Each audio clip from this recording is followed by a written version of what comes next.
Bien sûr, de crypto, les infos crypto pour ceux qui n'ont pas le temps. Un nouvel ambassadeur de gros noms, les gars, pour la crypto. Analyse technique, on va voir ce qui peut se passer ce week-end. C'est parti. On a le BTC qui est un peu plus en forme ce matin. On est à 19 150 $, mais c'est quand même pas la folie. On a Ethereum qui est juste en dessous des 1300 $, en 1298. Dans le reste du tableau, c'est assez vert, mais sans trop grosse performance. On a XRP qui pousse 3,3%. Les news d'hier n'ont pas fait grand-chose, je trouve.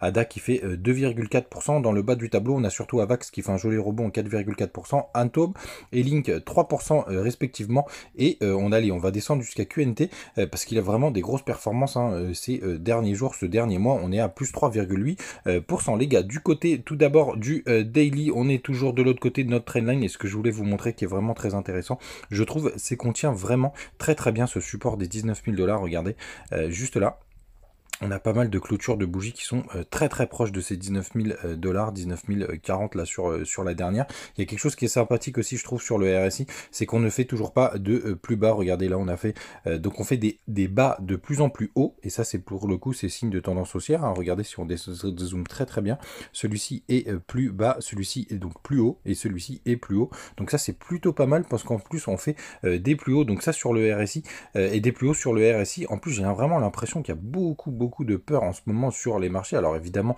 la correction est possible, les gars. Il y a même une convergence des points. Vous savez que j'aime bien regarder ces convergences-là pour jeudi prochain. Mais pour le coup, pour l'instant, j'ai l'impression que les gens sont vraiment en panique. Il y a beaucoup de FUD. Donc on va voir ce que ça va donner. Bien évidemment, il y a quand même des choses qui sont moins sympathiques, et c'est notamment du côté du long short ratio, où il y a toujours à peu près 70% des gens qui sont en long. Mais vous voyez, ça se resserre. Et donc là, je vous montre encore sur la lecture des indicateurs. Donc vous voyez, il y a la chute là de l'open interest, juste là.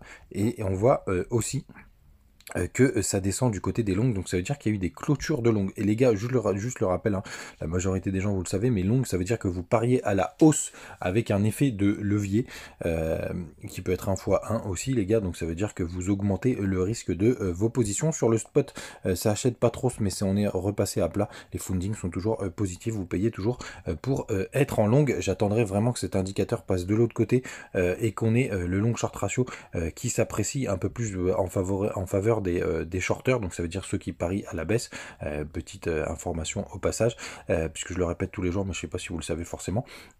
Là, ça peut être assez intéressant de prendre un swing haussier, et donc un swing, ça veut dire qu'on parie à la hausse ou à la baisse sur un peu plus de long terme. Hier, les gars, je vous parlais du Max Payne Price, donc c'était assez intéressant, je vous le disais, de le suivre. Alors, pour le coup, ce qui s'est passé, c'est que tout simplement, en fait, il est plus à 18 750, il est à 19 000 $, donc on est un peu dans les clous. Donc aujourd'hui, il devrait, on va voir ce que ça va donner si on arrive à clôturer au moment où j'enregistre l'émission, il reste 30 minutes où on va clôturer ou pas à 19 000 $. Et d'ailleurs, ce que je voulais vous montrer hier, donc à 10h hier, il est où? Hop, c'était juste ces 7 bougies. Voilà, non, c'est pas celle-ci, 13h21, hop, c'est là.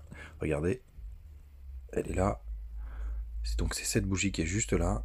Et regardez à combien on a clôturé.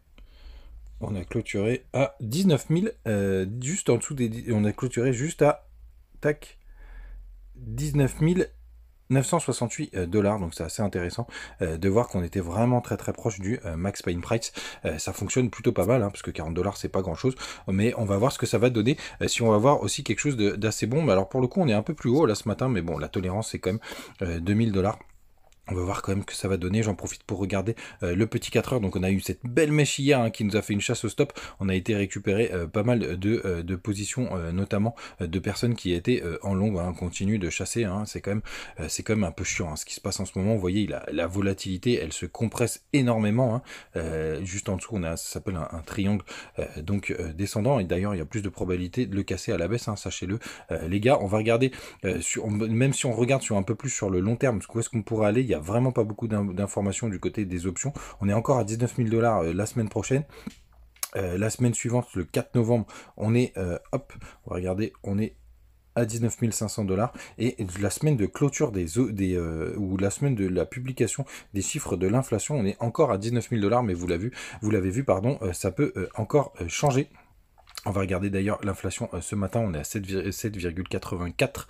On est un peu plus haut qu'hier, quand on était à 7,81. Du côté, pour tous ceux qui traitent le GAM CME, donc le gap Tiens, d'ailleurs, il a un petit peu bougé. Il est à 19 195 $, donc on n'en est pas très très loin, les gars. Donc ça, c'est la dernière cotation. Il faudra que je le modifie parce que c'était de 19 165. Donc la dernière cotation, 19 195 $ pour ceux qui veulent jouer les gaps. On en est quand même pas très très loin. On va voir s'il y a un décrochage ce week-end, pour tous ceux qui veulent les jouer. Et enfin, pardon les gars, je mets du temps à vous raconter quel est le nouvel ambassadeur crypto. Pour ceux qui me suivent sur Twitter, vous le savez, c'est notre ami Messi qui est le nouvel ambassadeur de BitGet. Donc vous le savez, hein, la crypto BitGet, c'est mon partenaire hein, échangeur. C'est pour ça d'ailleurs que j'ai pas mal accumulé de BGB. Hein, vous avez toujours les liens si vous voulez en avoir, si vous voulez en obtenir. Vous avez pas mal de bonus. Hein, je vous laisse comme d'habitude les liens sur le Linktree. Enfin même plus sur le Linktree. Là, je l'ai mis sur la page d'accueil et je vous laisserai le lien sur YouTube. Ça me fait penser d'ailleurs qu'il faut que je vous fasse le top 50 low cap. Et le dernier ambassadeur de foot qu'on avait eu, c'était Cristiano Ronaldo avec Binance. Bon, il est pas en grande forme à Manchester United ici, mais c'est pas l'endroit pour en parler. C'est pas une chaîne de foot, mais en tout cas c'est quand même pas mal d'avoir quelqu'un comme Messi qui va démocratiser pourquoi pas les cryptos. Très beau partenariat de la part de BitGet. Voilà les gars, vous savez tout, passez un très très bon week-end comme d'habitude. On se retrouve demain, n'hésitez pas à nous rejoindre sur le Telegram et à laisser vos questions en commentaire, je réponds à tout le monde. Salut.